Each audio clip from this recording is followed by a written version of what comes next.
Something interesting is happening in the West.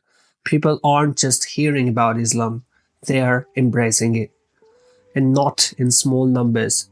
Islam is now the fastest growing religion in places where just a few decades ago it was barely visible. But why? What's drawing people in despite all the negative headlines, the stereotypes, and the misinformation? Well, the answer might surprise you. It's not about propaganda or pressure. It's something deeper, more personal, more real. Let's talk about it. Let's face it, people in the West are struggling. On the surface, everything looks great. They've got more technology, more freedom, more options, more entertainment, and more stuff than ever before. But inside, there's anxiety, there's depression. People are overwhelmed, overstimulated, and underfulfilled. They were told that success, independence, money, and pleasure would make them happy, but deep down, they're starting to realize it's not enough. Something's missing. That's the silent crisis, a growing emptiness that's hard to explain but impossible to ignore. Western culture celebrates individualism. Do what makes you happy, live your truth, be your own boss. It sounds empowering, right? But in practice, it's overwhelming. You're told to define your own purpose, create your own identity, and build your own life, but without any real guidance or structure. Add to that the pressure of constantly seeing filtered, perfect lives on social media. It's exhausting. People are burnt out trying to live their best life, and many are quietly asking, what's the point of all this? And this is where Islam enters the conversation. Not as a trend, not as a way to escape reality, but as a real, grounded, powerful alternative. Islam doesn't say find your own truth, it gives you a truth. One that's been preserved and practiced for over 1400 years. It doesn't push you to chase the next dopamine hit, it invites you to slow down, reflect, and connect with your Creator.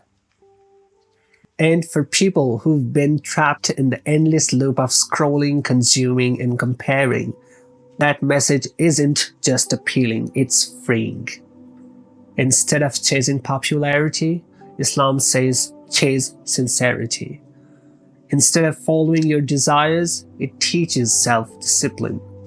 Instead of finding meaning in temporary things, it teaches peace through submission to the one who created you.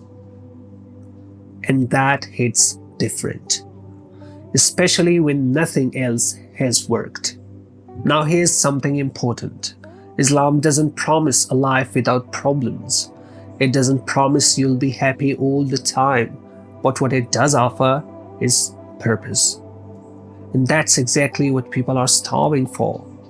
Not more comfort, not more distractions, purpose. A reason to get out of bed, a reason to struggle, a reason to live with intention. You hear it again and again from converts in the West. I had everything, the job, the car, the apartment, the parties, the friends, but I still felt empty. They weren't missing things, they were missing direction. And then they stumble across Islam, not always through a book or a lecture, sometimes just by seeing someone pray, someone living with dignity, someone who seemed grounded. And that moment sparked curiosity, a curiosity that led them to discover something that made sense in a world that often doesn't. And here's what makes Islam so powerful. It doesn't just speak to your soul, it speaks to your schedule, your relationships, your money, your habits. It gives structure, it sets moral boundaries. It teaches you how to eat, sleep, love, give, and grieve. It integrates every part of life. In a time when everything feels fragmented and chaotic, Islam offers wholeness. People don't just want freedom, They want direction. They want to know what's right and what's wrong, what's worth doing and what's not. And Islam provides that clarity consistently and confidently. The culture around us is loud and fast, always chasing the next thing, but that speed wears people down. What people admire now isn't just success, it's stability.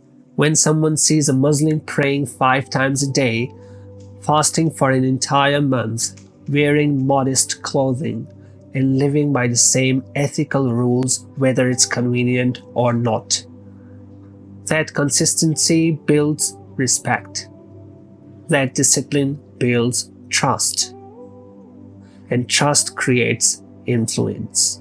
In a world where people change beliefs like they change outfits, there's something powerful about someone who knows who they are and lives by it unapologetically. That's what Islam gives: a stable identity, a sense of belonging, a lifestyle that doesn't shift with every trend. So when someone from the West sees this, they can't help but ask, what do they have that I don't? And when they look deeper, they find something profound, a way of life that works, that has answers, that gives peace.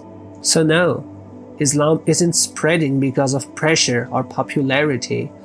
It's spreading because people are searching for meaning, structure, truth. And when they encounter Islam, they don't just find a religion, they find clarity in confusion, discipline in chaos, purpose where there was only pleasure. They find a community in a time of loneliness, a belief system that's clear, rational, and rooted. They see people living with intention while the world just drifts. And that makes them curious. It makes them want to explore. And when they do, they discover something they didn't expect. Islam speaks not just to their minds, but to their hearts. That's why Islam is the fastest growing religion in the West. Not because it's easy, but because it's real. The world is changing, people are waking up, and Islam is standing strong, unapologetic, unchanging, and unbelievably relevant. Thank you for watching.